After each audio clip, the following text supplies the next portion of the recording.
നമസ്കാരം, സിറ്റി ന്യൂസിലേക്ക് സ്വാഗതം.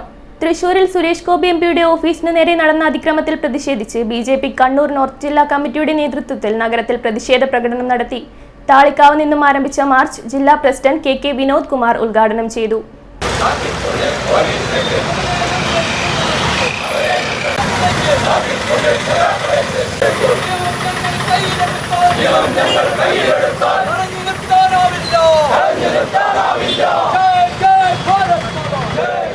അദ്ദേഹത്തിന്റെ സ്ഥാപനത്തിന് നേരെ അക്രമം നടത്തുന്നത് അതൊരു ഫാസിസ്റ്റ് പ്രവണതയാണ്, ഏകാധിപതിയുടെ സ്വഭാവമാണ്.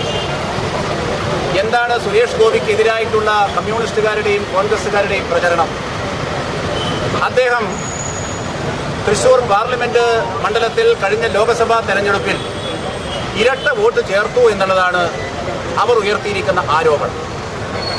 ആ ഇരട്ട വോട്ട് അവരുടേതായ വോട്ട് CPM-ന് കിട്ടിയിട്ടില്ല എന്ന് CPM-മാർക്ക് പറയാൻ പറ്റുമോ? അങ്ങനെ ചേർക്കപ്പെട്ടവരുണ്ടെങ്കിൽ അവരുടെ വോട്ടുകളെല്ലാം സുരേഷ് ഗോപിക്കാണ് കിട്ടിയത് എന്ന് മാർക്സിസ്റ്റുകാർ എന്ത് അടിസ്ഥാനത്തിലാണ് പറയുന്നത്?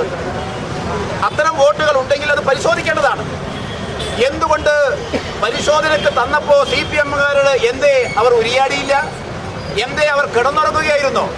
ദേശീയ സമിതി അംഗം C. രഘുനാഥ്, ജനറൽ സെക്രട്ടറിമാരായ AP Gangadharan, TC Manoj, Ajikumar Kariyil, C. Narayanan, Gangadharan Kaliswaram, A. Suresh Babu, MP Ragini, T. Krishnaprabha, OK Santhosh Kumar, K. Sajeesh തുടങ്ങിയവർ നേതൃത്വം നൽകി. City news, Kannur.